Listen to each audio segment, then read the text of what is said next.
Salam sejahtera, salam Malaysia Madani, salam literasi, salam pendidikan bermutu, insan terdidik, negara sejahtera.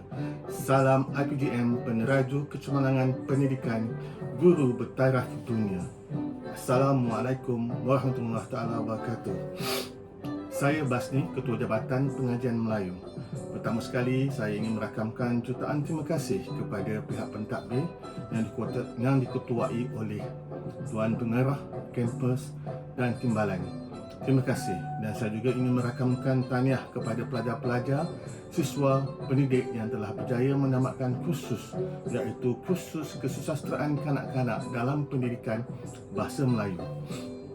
Tahniah, pelajar-pelajar ini terdiri daripada kumpulan pelajar PSMP Bahasa Melayu Ambilan 2023. Mereka telah bersama-sama dengan saya berkongsi pengalaman, berkongsi ilmu, mencari sesuatu yang baru melalui teknologi terkini.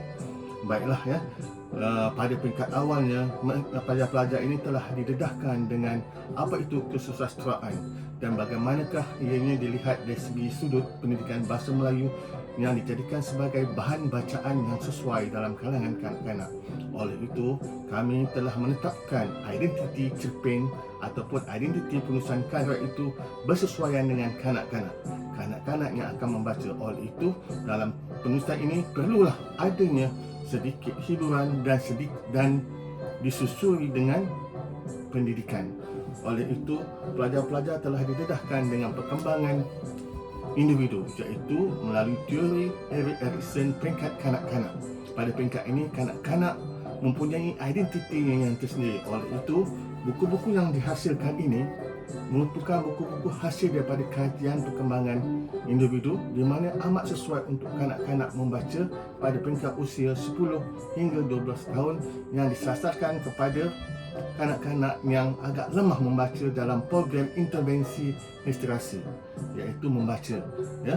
Jadi program literasi ini kita sasarkan kepada sekolah pengajar di mana sekolah jenis kebangsaan Cina yang akan kita sasarkan agar kanak-kanak ini berminat untuk membaca buku-buku karya berbahasa Melayu ya. Dengan adanya bahan bacaan ini yang menarik dan diharapkan akan menambahkan bilangan suku kata, menambahkan bilangan pengetahuan, menambahkan bilangan pembandaran kata kanak-kanak tersebut dalam bahasa Melayu. Dengan gambar ataupun ilustrasi yang menarik ya, bersesuaian dengan kanak-kanak tersebut, buku-buku ini dapat menarik, mencuit hati kanak-kanak tersebut untuk membaca ya. Dengan masa kini, dengan pengalaman yang sedia ada, kanak-kanak digarap dalam buku-buku ini.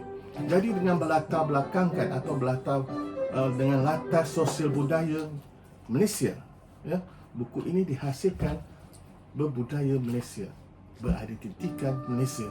Jadi buku ini dapat membantu kanak-kanak agar lebih minat dan memahami keperluan membaca buku-buku sastra Melayu ya. Oleh itu, saya amat berbangga di mana pelajar-pelajar kita, bakal pendidik dapat menghasilkan bahan bacaan yang sesuai. Dari itu, saya ingin merakamkan jutaan terima kasih kerana kita dapat berkongsi pengalaman, mencari idea sehingga terhasilnya buku-buku yang amat sesuai digunakan untuk program-program intervensi. Dari itu, saya ingin merakamkan jutaan terima kasih. Mohon maaf daripada saya. Kita jumpa di lain kursus akan datang. Dari saya, Dr. Basni. Terima kasih.